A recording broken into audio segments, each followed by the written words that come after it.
Can you see yourself trekking on a mountain bike through thick green curtains of Amazon rainforest with a local guide who knows the exact route? What about kayaking down a river in Croatia, stopping along the shore to take in the bright orange sunset with new friends from around the world? Or how about putting that dive certification to use for a group swim in Baja or the Florida Keys, and topping it off with dancing to local music and sharing tales about what you witnessed underwater? Today, we're talking about the joys of small group adventure travel. Jill Robinson is an accomplished travel writer who has been around the world, exploring countless destinations, sampling unique dishes, and getting to know faraway cultures with adventure travel as her compass. So if you're up for an adventure-packed getaway, then let this episode be your inspiration to start packing and get moving. Hello, everybody. Welcome back to Traveling with AAA. I'm so excited to introduce you to Jill Robinson. She is a journalist. She has written for Westways and AAA Explorer and just about every other outlet you can imagine. She's also been on lots of small group adventure tours. She's here today to talk about these small group tours. So, hi, Jill. Welcome to the show. Hi, thank you so much for having me. I want to know if there is one specific adventure in your many, many travels that kind of got you hooked on adventure travel. It was probably just individual traveling around the country of Honduras with my husband in years past. Just because we traveled just ourselves, we went to communities that weren't necessarily, top 10 places. We took our time. We traveled by bus. We stayed in small hostels or small homes, and also just, spent time to talk with the people of the communities so that we could better understand what challenges they face, what their life is like there. So you said you traveled by bus and you did things kind of slowly. What was that like compared to some of the other trips you've taken? How is it different?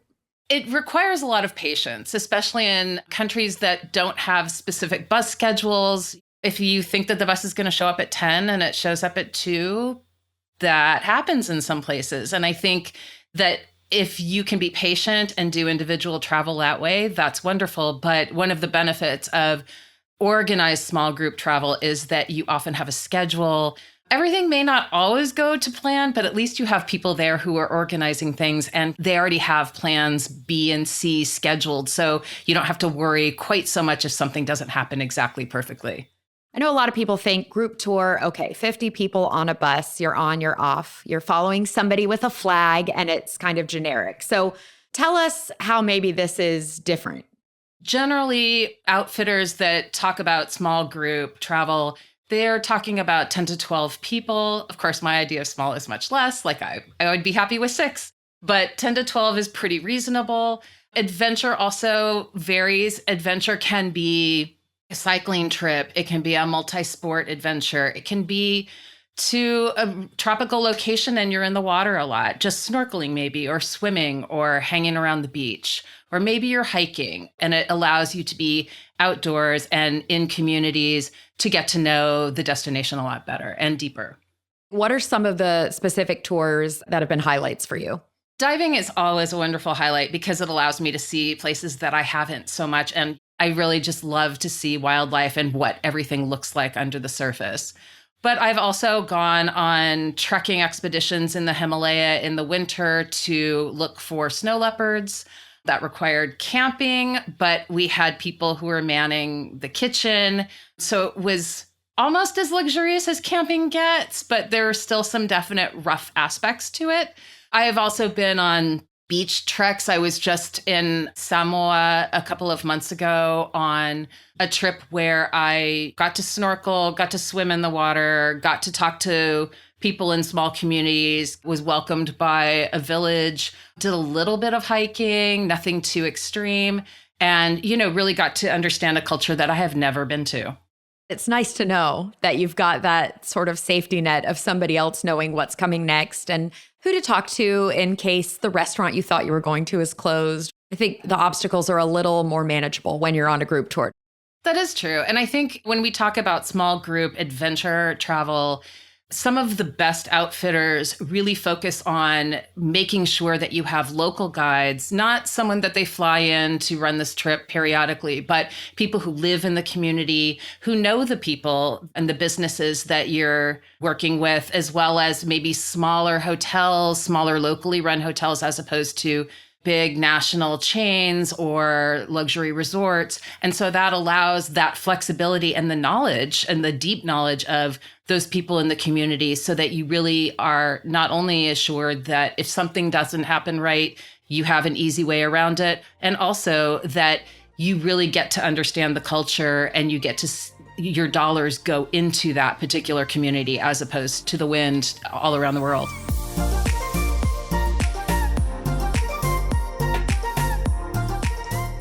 If you're going to recommend something to our listeners, what are some of your favorite regions? I always recommend that people choose trips, sports or adventures or destinations that really speak to them, because the last thing you want to do is to go along with someone else's expectation of what adventure is and get yourself in a situation where you're just completely unhappy. This is your vacation. These are your vacation dollars. You should have an experience that works for you. Certainly, it's great to push yourself a little bit out of your comfort zone, because that's how we all grow. But when we talk about great adventures and locations, it could be hiking or cross-country skiing from hut to hut in Colorado, heli hiking in the Alps or the Rocky Mountains, trekking in the Andes, or even in the West McDonnell Ranges of Australia's Northern Territory. I'm down for both land and water, but I really, really love water adventures. And so when you're talking about, you don't even have to be a certified diver. You could be a snorkeler. You could just be someone who enjoys putting their face in the water so that you can see what's below. But that is everywhere, anywhere from French Polynesia, the Galapagos Islands, the Caribbean, Indonesia, somewhere closer to home like Baja California or the Florida Keys, California's Channel Islands, New Zealand, the Philippines, Egypt. It can be really anywhere. And also, you don't have to be doing sport type things for it to be an adventure. Maybe an adventure is walking through a souk or any marketplace, any open air marketplace in a country that you've never been, and really spending the time to get to know what's for sale there, what the people are doing there. And so it doesn't have to be physical and scary or different. It just needs to be something that you haven't done before. We all start with a tiny adventure, and then our adventures can grow as we grow in what we're comfortable with. What kind of measures do tour operators take to make sure that their travelers are going to be capable of the adventures that they're offering? They have frank conversations with people who sign up on trips. There's a form to fill out about what your physicality is, what your ability is. You can easily talk to any of them and say, I'm not really sure how many miles am I hiking per day, or what's the elevation gain per day, or those types of things, so that you can really get a better sense. And they're also quite good at saying, this sounds like this might be a little hard for you, but I understand that you want this kind of adventure. Here are some other trips that we offer. So they're really the best people to give you a sense of what their trips can do, what your level is. And in some cases, like for example, with diving, I went to Fiji diving last year after I had had surgery a few months before, and I had recovered from my surgery, but PADI has a very specific requirement that if you have had surgery in the past year, you have to get your doctor to sign off. And that just ensures that your doctor knows that you're able to perform what you need to do in order to do this type of diving in this location. Ultimately, it's not to put roadblocks in front of you. It's to make sure that you can do what you need to do in the place, and that you're not endangering yourself or other people in putting yourself in a spot that maybe you're not ready to do. Yeah, well, and they want you to have the best time possible and to feel that your money is money well spent. I guess another thing I would suggest people do is read the reviews. Absolutely. I think reviews are really useful. I find with reviews, maybe I'll read about 5, and then I realize that I have to maybe throw out the tops and the bottoms and really go for that common middle message, because sometimes, people are like, oh, it's the best thing. Or someone says, oh, I really hated it because there's no air conditioning. And that's wonderful. But I think that to get that consistent message, it helps to really look at those middle ground reviews. And now for a AAA Travel Minute, protecting your personal data. We're used to protecting our physical belongings while vacationing, but savvy travelers protect their passwords, email, and digital identities too. Safeguarding your personal data starts before you even take off, according to the Center for Internet Security. Update the operating systems on all your devices to take advantage of the latest security patches. Disable settings that automatically connect your devices to open Wi-Fi networks. And be sure to back up important files and photos. While traveling, remember that your personal data is most vulnerable when your laptop connects to open Wi-Fi networks. You'll often find those in hotel lobbies, airport terminals, and at major tourist destinations. In those cases, avoid checking bank balances, making online purchases, and completing other sensitive transactions. Choosing a cell plan that includes data coverage overseas can help avoid some of these pitfalls. Many carriers offer temporary upgrades for traveling customers. A few simple steps can ensure your data is as safe on vacation as your phone or pocketbook. This has been a AAA Travel Minute. Do you find that travel insurance is required on most trips like this? Many times it is required, but I think that it is always a good idea. I have an annual travel insurance, and it's really to make sure that I can deal with anything that happens in any destination. It's almost like people, when they ski, they think, well, I'm fine, so I shouldn't have a problem. I won't get injured. And you're like, yeah, it's not just you. It's everybody else on the slope. It is what happens with the weather. It is all the conditions. And so when you're traveling, you might be confident that you can hike this route, or you can bike in this area, or you're going to a city you know well, but that's not guaranteeing everything. So it definitely helps to have travel insurance to ensure that you can be protected wherever you go. So small group travel, do you feel like it works especially well for adventure travel because it affects what you can access, what you can do as a smaller group? Absolutely. Let's say you want to go kayaking in a destination. 50 people in kayaks, you're more just a flotilla of people on the water. In hiking, it can be challenging because you've got the fast hikers and the slow hikers. And so it's just really problematic for your guides to deal with that amount of people. And it also impacts the destination in terms of the people. It impacts the environment, the more people you put there. And it also, if you're with a large group, it limits how off the grid you can go. I think that if you're looking for true adventure, it helps to be able to have the flexibility to go where that adventure is. Adventure travel can be expensive. It can be more expensive for a variety of reasons: insurance, gear, location, all those sorts of things. So does traveling with a small group at least help defray some of those costs? In small adventure travel groups, generally, they focus on locally run businesses. So you're less likely to stay in big hotels and more likely to stay in small community run small hotels. You're less likely to travel in big buses and more likely to travel in tuk-tuks or vans. You're less likely to have big banquet meals and more likely to eat street food or just in small restaurants. And also, in some places, your dollar goes farther. So it really does depend on your destination and where you're going to determine if you're going to save money in a small group or not. But also, many of these tours, you might be sharing a room. That definitely helps. I mean, we all love our own space, but if you can manage to share a room, at least you're not paying a single supplement. It's one of those trade-offs, right? You're like, would I like to be alone at the end of the day? Yes, I would. But would I like to have $700 extra to spend on another scuba trip or, another excursion? Well, yes, I would like that too. So that's one way to budget it out. I think a lot of folks hear group travel and they don't think of it as a solo travel option, but it really is, right? Like, it's a great way to be a party of one, but with a buffer. You should not let the fact that you don't have a traveling partner keep you from signing up for a small adventure tour group. First of all, you're in a group. So it doesn't matter if you arrived by yourself and everyone else arrived in twos and threes, you become a new group and you find new friends that way. This trip that I mentioned to Samoa, the majority of us were single travelers. And then there were a few couples, but some were friends. I think I spent quality time with every person in that group. choose an adventure and a destination that speaks to you, because if you're looking for long-term friendship and maybe that future adventure buddy, you don't want to sign up for something that you absolutely don't want to do just to make a friend. And then who knows, maybe you both sign up on another small group adventure tour, or maybe you both travel together somewhere.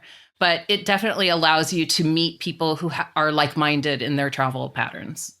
I did a 2-week tour in Egypt. I knew no one when I got there, and I just had so many friends after. And that was 12, 13 years ago. And I still think about these folks, and I follow them on Facebook, and I keep up with them. And it's such a strange lightning in a bottle moment, right?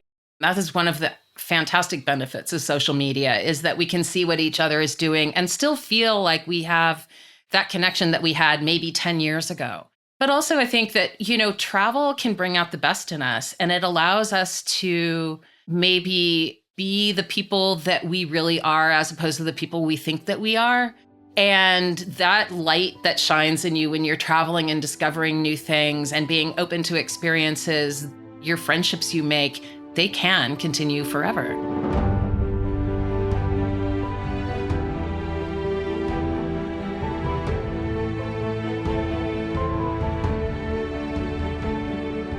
Do you feel like these group tours are good for any age? Are there specific ones for like 65 plus or for younger? How do people kind of choose the right one for them? I think that there certainly are some types of trips that can appeal to different age sets. Although our fitness can completely vary across age ranges. Someone at my age might be fit, not as fit. Someone older than me may very easily and very likely be more fit than I am.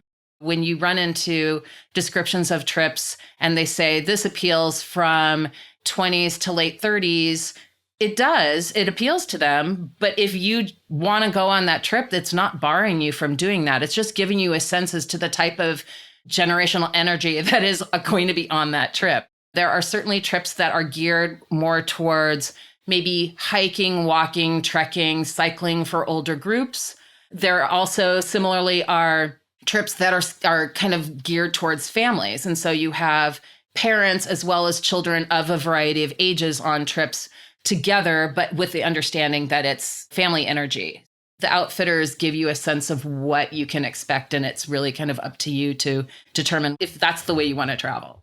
These small group travel experiences for families, what is it usually, or does it just totally differ from tour to tour? It really differs from tour to tour. Sometimes you have a parent who's off working and another parent who has 2 kids for vacation, and they wanted to do something together, but the parent doesn't want to have to plan it all themselves, because being a parent means you're on all the time. So to let go of some of that control and let someone else plan it is just an absolute blessing. I totally agree. As the planner for my whole family, parents, anytime we go anywhere, it's all me. So whoever's in charge, I would say the eldest daughters, right? Like me, the ones who get saddled with all the itinerary planning. Small group travel is good for you. Like this is your chance to let go of the reins, right? I'm an older daughter too, and I totally understand.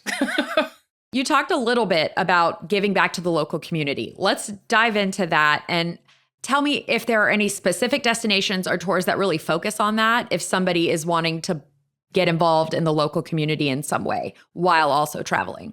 Really, so many destinations work with this. And I think it really comes down to outfitters like, for example, G Adventures is one example of an outfitter that really focuses. They feel like they have a responsibility not only to the travelers, but also the communities that they visit, as well as the world itself. And so they're employing local staff to guide tours and local businesses to host and transport and provide activities for travelers. And so as a result, you really get a deeper experience with the local communities. And so they focus on giving back to those communities. Those tour operators like G Adventures often have an annual report where they talk about how much money has funneled into these communities and what types of programs. And so with the more responsible outfitters, you will see it in their action as opposed to just their words on their website. I think the tour companies are a lot more aware now of how they contribute and what's actually a contribution and what isn't.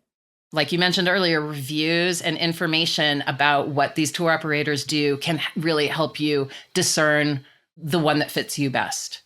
I want to hear about your project with Chef Gordon Ramsay.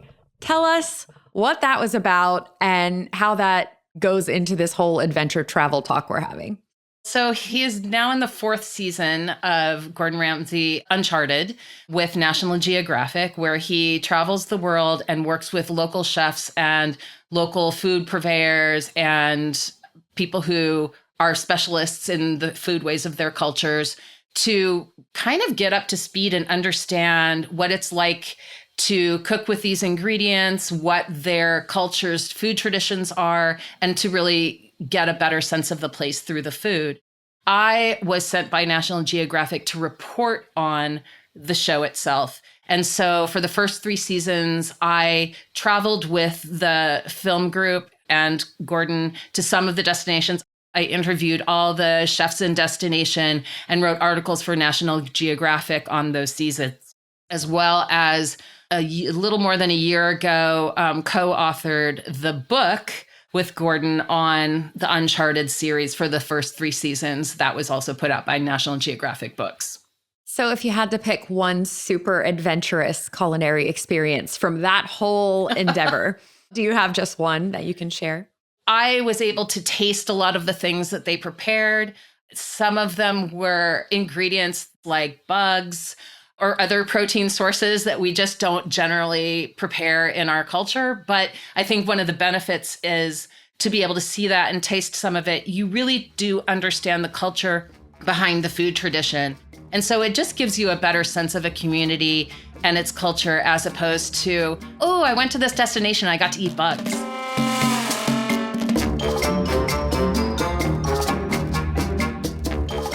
For our listeners right now who are thinking, okay, I never was going to go on a small group tour or an adventure tour, but maybe I will. What kind of experience do you recommend for somebody to get their feet wet? Get a sense of an outfitter that has that vibe that resonates with you. Maybe your friend has gone on a trip with this outfitter and they had a great time and they told you all about the guides and you think, okay, this sounds like me. I'm going to do some research on the website. You look at some of the trips and you see something that's interesting. I would say push yourself a little bit out of your comfort zone in an area that you're interested. And even if you go on this trip and it was far easier than you expected, that's a win. Now you know what you can do. And now you know what your next trip can be and how you can continue to push yourself if that is what you choose. If you constantly want to just do similar type trips in different places, that is also okay. It is all about you and your vacation.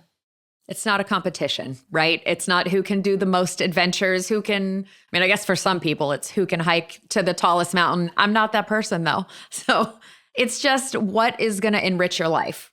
It's true. And I think, we all get lured into this looks good on the gram, or this person's going to be really jealous about this trip, or I look good. Ultimately, who cares, really? I mean, do you enrich your life? Do you have good experiences? Are you going to want to tell this story over and over because you had such a good time? Excellent. That's a win. Forget the gram and all that other stuff. It doesn't really matter when it comes down to it. I couldn't agree more. On that note, what advice would you give someone about choosing a destination and making it truly about what they want to see? I would just kind of recommend that if you're looking at small group adventure tours and you see a country or destination that you feel like you've been to, look deeper. Look and see what destinations within that country or within that region that trip is visiting. Maybe it's places you have not been to, and maybe that culture resonates with you and you want to go, but you don't want to duplicate what you've done. For example, one of the places I went to for Gordon's filming was New Zealand. Prior to this trip, I had been to New Zealand a handful of times, and I felt like I knew the culture fairly well, but of course, I haven't been to every single place in the country. And one of the great things is that we went to Stewart Island, this little island south of the South Island, that even a lot of New Zealanders haven't been to. Like I said, look deeper. Maybe you're not going to duplicate anything, and it's just you are going to see that culture in the different facets and the different areas that you haven't been to.